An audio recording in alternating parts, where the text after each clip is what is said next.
Pembahasan selanjutnya adalah muntah. Tahu nggak sih apa itu muntah? Jadi muntah adalah kondisi ketika isi lambung keluar secara paksa melalui mulut. Muntah disertai kontraksi pada lambung dan otot perut. Muntah sendiri bukan suatu penyakit, melainkan gejala dari gangguan kesehatan. Mari kita mengenal patofisiologi muntah. Patofisiologi muntah dapat disebabkan oleh beberapa faktor, antara lain perubahan hormonal, disfungsi gastrointestinal, gangguan psikologis, infeksi, serta gangguan penciuman.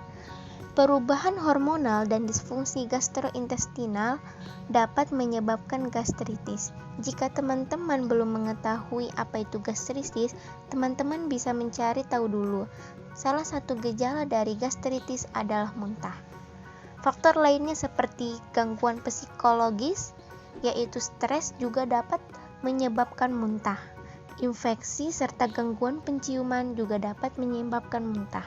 Selanjutnya kita akan membahas tentang faktor risiko dari muntah. Ada banyak sekali faktor risiko, teman-teman bisa melihatnya pada daftar yang ada di sini. Next, kita akan membahas tentang gejala. Jadi, sebelum seseorang itu muntah, biasanya mengalami beberapa gejala tertentu, seperti mual, pusing, sakit perut, diare, demam, nadi berdenyut lebih cepat, mulut kering, berkeringat, nyeri dada, lemas dan gelisah. Pembahasan selanjutnya adalah diare. Diare merupakan penyakit yang menyebabkan penderitanya buang air besar dengan intensitas yang banyak dengan kondisi feses yang encer atau berair. Seseorang dapat dikatakan mengalami diare jika orang tersebut buang air besar sebanyak 3 kali atau lebih dalam kurun waktu 1 hari. Diare bukan penyakit yang berbahaya, bahkan bisa sembuh dengan sendirinya. Namun, bila diare tidak lekas membaik, dapat menyebabkan komplikasi yang fatal bila tidak mendapatkan penanganan yang tepat.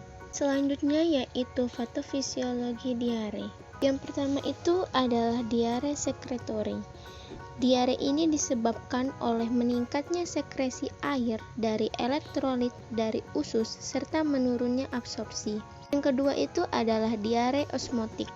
Diare ini diakibatkan pengaruh dari tekanan osmotik yang disebabkan oleh zat terlarut yang tidak terserap. Selanjutnya adalah diare malabsorptif. Diare ini disebabkan oleh absorpsi nutrien yang tidak memadai, berasosiasi dengan setiaror dan membaik dengan puasa. Selanjutnya yaitu diare eksudatif. Disebabkan oleh penyakit radang dan khas tinja yang purulen, berdarah yang terus terjadi selama puasa.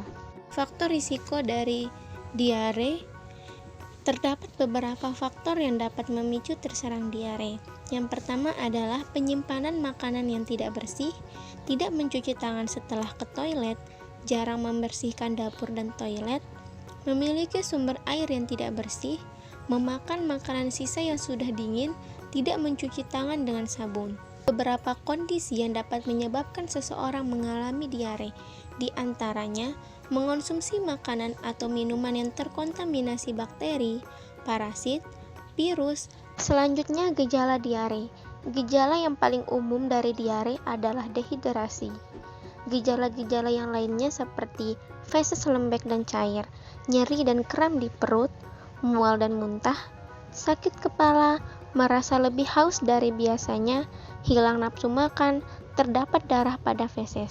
Selanjutnya adalah konstipasi. Konstipasi atau sering kita sebut dengan sembelit merupakan suatu keadaan di mana susah buang air besar sehingga perut akan menjadi tidak enak. Jika Anda terkena konstipasi, maka Anda akan sulit mengeluarkan tinja disebabkan tinja menjadi kering dan keras. Patofisiologi sembelit. Penyebab sembelit bersifat multifaktorial. Masalahnya mungkin timbul di usus besar atau rektum atau mungkin disebabkan oleh penyebab eksternal. Pada kebanyakan orang, masalahnya adalah motilitas kolon yang lambat setelah bertahun-tahun mengonsumsi obat pencahar.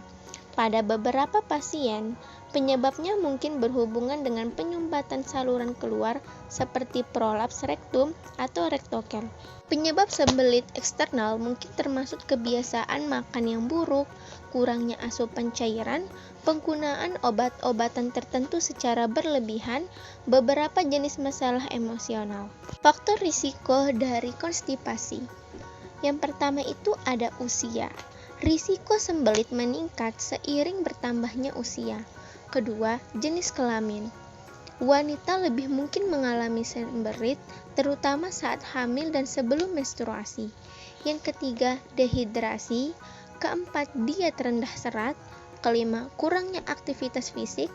Keenam, obat-obatan tertentu seperti obat penenang, obat tekanan darah, dan antidepresan. Kondisi kesehatan mental seperti depresi dan kecemasan. Gejala sembelit atau konstipasi. Yang pertama adalah kesulitan buang air besar. Frekuensi buang air besar kurang dari biasanya atau kurang dari 3 kali seminggu. Nyeri atau ketidaknyamanan selama buang air besar. Perasaan evakuasi tidak lengkap setelah buang air besar. Perut kembung atau distensi, mengejan selama buang air besar, kotoran keras atau menggumpal, perasaan penyumbatan dubur, nafsu makan menurun, mual, sakit kepala, dan kelelahan. Itu saja materi dari penyakit yang ada di sistem pencernaan. Terima kasih. Wassalamualaikum warahmatullahi wabarakatuh.